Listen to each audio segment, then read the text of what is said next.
एक बार गायत्री मंत्र का उच्चारण करें। कमर सीधी करके बैठ जाइए।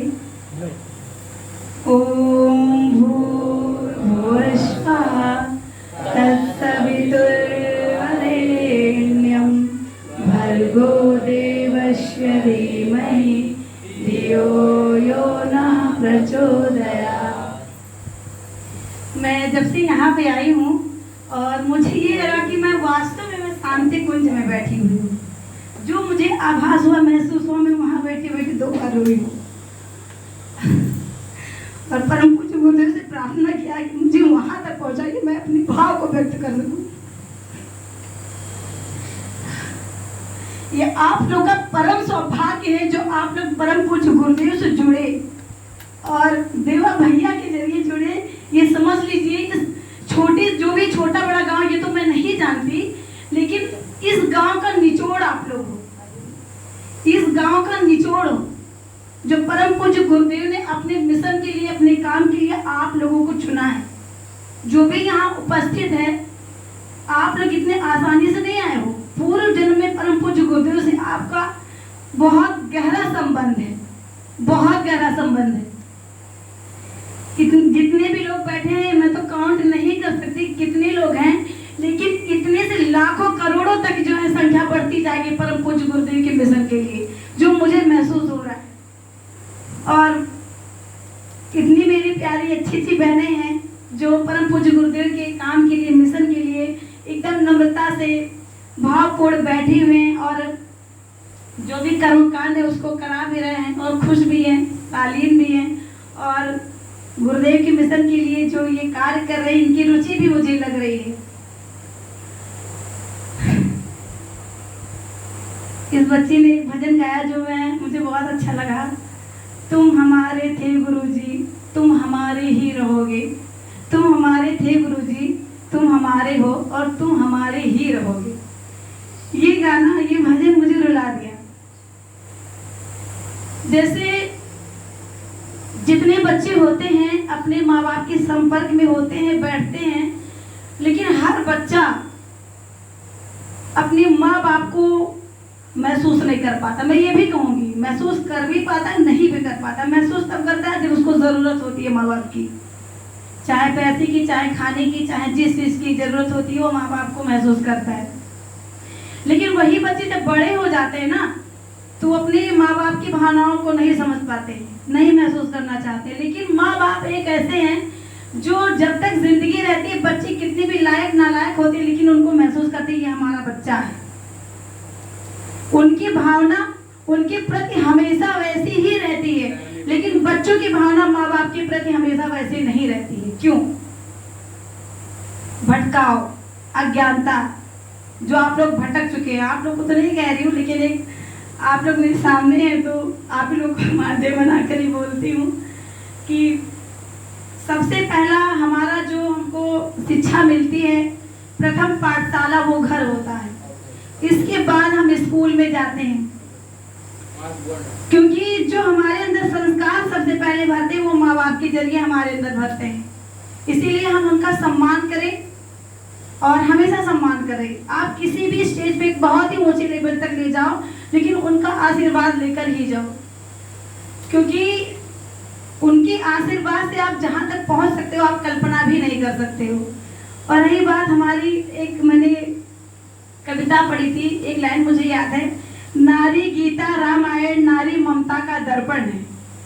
आप हर युग से आप ये सोचिए और महसूस करिए, आपने देखा भी होगा कि हर चीज की केंद्र बिंदु एक नारी है। एक नारी को महत्व क्यों दिया जाता है? कारण है, क्योंकि एक नारी जो होती है माँ भी बनती है, वो पूरे परिवार का संचालन करती है। जब एक नारी जो है जागरूक होती है, सफल होती है, तो उससे पूरा परिवार जागरूक होता है, सफल होता है। और जब परिवार जो है सफल होता है और परिवार अच्छा ऊंचा बनता है, तो उससे हमारा समाज बहुत ही ज्यादा ऊंचा बनता है। और जब समाज अच्छा बनता है तो हमारे अच्छे राष्ट्र का निर्माण होता है। इसीलिए नारी का जागरूक होना बहुत महत्वपूर्ण स्थान रखता है। इतनी अच्छी अच्छी बेटियां बैठी हैं और इनसे यही निवेदन करती हूँ कि आप अपने आप को पहचाने। नारी शक्ति बहुत ज्यादा जो क्रांति ला सकती है और युवाओं के साथ में मिलकर वो कोई और नहीं ला सकता, क्योंकि नारियां जो है जब परिवार को जो है एक भविष्य देगी तो परिवार में कौन आता है? नारी एक माँ बनती है। एक माँ अपने बच्चों को संस्कार देती है, और जब बच्चों में संस्कार आते हैं, परिवार में संस्कार आते हैं, तो वही कई परिवार को मिलाकर समाज बनता है। हम लोग मिलकर जो हैं ये समाज ही है। और समाज कैसे अच्छा होगा? जब हमारे अंदर हमारे घर से संस्कार हमको अच्छा मिलेंगे। और वो संस्कार कौन देता है? एक माँ सबसे अच्छा संस्कार अपने बच्चों में जो है भेजती है। जब परिवार का निर्माण अच्छा होगा तो उससे हम सबको मिलाकर समाज बनता है। जब हम लोग जब अच्छा बनेंगे तो हम सबको मिलाकर राष्ट्र का निर्माण होता है, बहुत ऊंचा, बहुत अच्छा। तो अगर हम इतने ही लोग मिलकर कोशिश करें, अपने आप को महसूस करें कि हमारा जीवन है क्या। जब मैं बहुत छोटी थी, 9th क्लास में थी, तो हमारे पापा जो है मांस खाते थे, मछली खाते थे, सिगरेट पीते थे, दारू पीते थे, सब करते थे। लेकिन हाँ, बचपन में लोग उनको पुजारी बोलते थे, रामायण का पाठ भी करते थे। पापा की मेरी एक आदत थी कि जब भी वो दुकान पे जाते थे तो एक पान की दुकान थी, और उस पान की दुकान पे खड़े खड़े होकर एक पान खाते थे। और जो पान वाला था वो अखंड ज्योति पत्रिका और युग निर्माण योजना अपने यहाँ मंगाते थे। तो पापा पान खाते हुए युग निर्माण योजना खोलते थे, और उसमें जो मतलब कहानी दी रहती है बीच में, उसको पढ़ते थे। तो उन्होंने एक बार पूछा उस पान वाले से कि भैया ये किताब आती कहाँ से है, इसको लिखा किसने है, ये किताब के शब्द जो हैं ये इतने उच्च हैं, जो इनको लिखा वो कितना ऊंचा होगा। तो उन्होंने कहा कि बताया नाम कि यहाँ से आता है। तब पापा दुकान पे गए, अचानक गायत्री परिवार से कोई एक आदमी आता, कहता है कि अरे विश्वकर्मा जी आप शांति कुंज चलेंगे। पापा कहे, पापा सोच में पड़ गए कि अभी तो मैं वो पत्रिका डेली पढ़ता हूँ, फिर आज मैं पान वाले से पूछा, और आज मुझे शांति कुंज जाने का मतलब ये अवसर कहाँ से मतलब आने लगा कि शांति कुंज चलिए। पापा कहे हाँ चलूंगा। उस समय पापा की मेरी आर्थिक स्थिति बहुत खराब थी, बहुत ही ज्यादा खराब थी। और जब पापा शांति कुंज गए, वहां से दीक्षा लेकर आए, घर में आए तो कहे कि आज से मीट मछली नहीं बनना चाहिए। तो जब वो वहां से आए, सबसे पहले घर में मैं अकेले, 2 भाई है, मम्मी पापा। सबसे पहले मैंने छोड़ा, हमने कहा मैं छोड़ती हूँ, आज के बाद मैं कुछ नहीं खाऊंगी। उसी दिन से मेरे अंदर प्रेरणा जगी। और पापा मेरे परम पूज्य गुरुदेव के बारे में जो जो भी बातें बताते थे, मेरे ऊपर इतना उनका प्रभाव पड़ता चला गया, सब कुछ अपने आप छोड़ती चली गई। और इतना ज्यादा मैं गुरुदेव से जुड़ गई, इतना ज्यादा मैं जुड़ गई, मेरे साथ बहुत चमत्कार हुए। मैं ये भी बताती हूँ, बहुत ज्यादा चमत्कार हुए। और जो मैं बार बार एक कहानी बताती हूँ, मतलब अपनी कहानी, एक चमत्कार, दो बातें ऐसे मेरे साथ हुई कि एक डाकू था, अपने टाइम पे डकैती करता था, गोली चलाता था।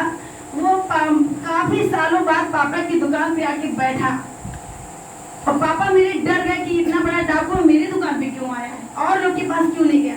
तो पापा वही नए शांति कुंज से आए थे दीक्षा लेकर, घर में आए, हमसे कहे बेटा आज वो मतलब डाकू आया था और बैठा था, बहुत दिमाग टेंशन में, क्या होगा। तब हम कहे कोई बात नहीं, हम सोए। परम पूज्य गुरुदेव सपने में, मेरे सपने में आए और कहे बेटा पापा तुम्हारे बहुत परेशान हो, उसे कह दो कोई ऐसी बात नहीं है। मैं सुबह उठकर बोली कि पापा परम पूज्य गुरुदेव मेरे सपने में आए, कहे ऐसा कोई बात नहीं है, ऐसी कोई बात नहीं, पापा को बोल दो। और पापा गए दुकान पे, फिर से वो आदमी आया, एकदम नॉर्मली व्यवहार, जैसे एक अच्छा इंसान होता उस तरीके से उस डाकू ने पापा के साथ व्यवहार किया। पापा आए, कहे जो तुमने बोला बिल्कुल सही है, गुरु जी तुम्हारे सपने में आए और जो बोली बिल्कुल वैसे वैसे हुआ। फिर एक बार में ये तो एक घटना हुई, और दूसरी बात है कि मैं जब 10th पास हुई तो मैं 11th क्लास में गई, और 11th क्लास में बार बार सब्जेक्ट चूज करने पड़ते हैं, और बार बार मैं फॉर्म भरती गई। असल आखिरी में प्रिंसिपल ने कहा कि आपका एडमिशन इस स्कूल में नहीं होगा, आपका एडमिशन इस स्कूल में नहीं होगा। तो ऐसे खंबे बने थे, मैं खंबे के बगल में गई, फर्स्ट ईयर की बात है, इंटर फर्स्ट ईयर की बात है, मैं गई उस खंबे के बगल में बैठकर मैं गुरुदेव को मैं स्मरण किया मैंने और विनती किया कि प्रभु अब क्या मेरे साथ में होगा। सोचिए बहुत दिन की बात नहीं थी, मैं नई नई जुड़ी थी, लेकिन उनको मैंने महसूस किया और उनसे विनती की। तब तक एक आदमी मेरे पास आता है, कहता बेटा क्यों रोए। हमने कहा मेरा एडमिशन नहीं होगा, मैम ने मना कर दिया। मेरा हाथ पकड़ के वो इंसान प्रिंसिपल मैम के पास ले गया और जो है मेरा एडमिशन खुद करा है और फिर गायब हो गया। सोचिए अगर आपके अंदर ये भाव परम पूज्य गुरुदेव के लिए रही तो गुरुदेव आपके साथ हर कदम पे आपके साथ है, आपका जीवन सफल हो जाएगा। आप लोग जिस दिन अपने आप को पहचान जाओगे मैं हूँ क्या, मेरा जीवन किस लिए है, मैं आया किस लिए हूँ। अगर बोल तो रही हूँ इतना बड़ा गांव है, इस गांव में इतने ही बच्चे आए हुए हैं, तो आप परम पूज्य गुरुदेव का असीम कृपा आप लोग के ऊपर है जो आप लोग यहाँ तक आए। अगर यहाँ तक आप लोग आए हो तो अपने जीवन को पहचानना, कभी भटकना नहीं, कभी गलत कामों में भटकना नहीं। और बेटियां हमारी तो इतनी उच्च कोटि की हैं कि मैं बता नहीं सकती, शब्द नहीं मिलते हैं लेकिन महसूस कर सकती हूँ। आप लोग बहुत आगे बढ़ो, परम पूज्य गुरुदेव से हमेशा जुड़े रहना। कभी जीवन में कठिनाइयां बहुत आती हैं, भटकाव बहुत आते हैं, कदम कदम पे आपको भटकाव मिलेंगे, लेकिन भटकना मत। अपने परम पूज्य गुरुदेव को, इनका शरण, इनका हाथ कभी छोड़ना मत, कभी नहीं छोड़ना। बहुत सारे ऐसे लोग कहते हैं कि अरे बुढ़ापा आएगा तो भजन कर लूंगा, बुढ़ापा आएगा मंदिर जा लूंगा, बुढ़ापा आएगा किताब पढ़ लोगे, जब दिखेगा नहीं तो किताब क्या पढ़ोगे, ठीक से दांत टूट जाएंगे तो भजन क्या करोगे। यही होती है अज्ञानता। आप अपने आप को पहचान जाओ, जो आपकी स्टार्टिंग लाइफ है, आप लोग का बेस है। अगर आप लोग इसको स्ट्रॉन्ग बनाओगे ना और अपने आप को इस जगह पे जो है ऊंचा बना के रखोगे तो आपको बहुत टाइम नहीं जाएगा। आप लोग हर आर्थिक रूप से, मानसिक रूप से, हर और सामाजिक रूप से, हर रूप से आप लोग बहुत आगे बढ़ोगे, बहुत आगे बढ़ोगे। और आप अपनी बात को खत्म करना चाहूंगी, बस इतना कहूंगी कि आप लोग परम पूज्य गुरुदेव को छोड़िए नहीं, उनके मिशन को करते रहिए। जो भी पढ़ाई लिखाई आप करते हो उसको भी करते रहिए, उसके साथ साथ इनका भी काम करते रहिए।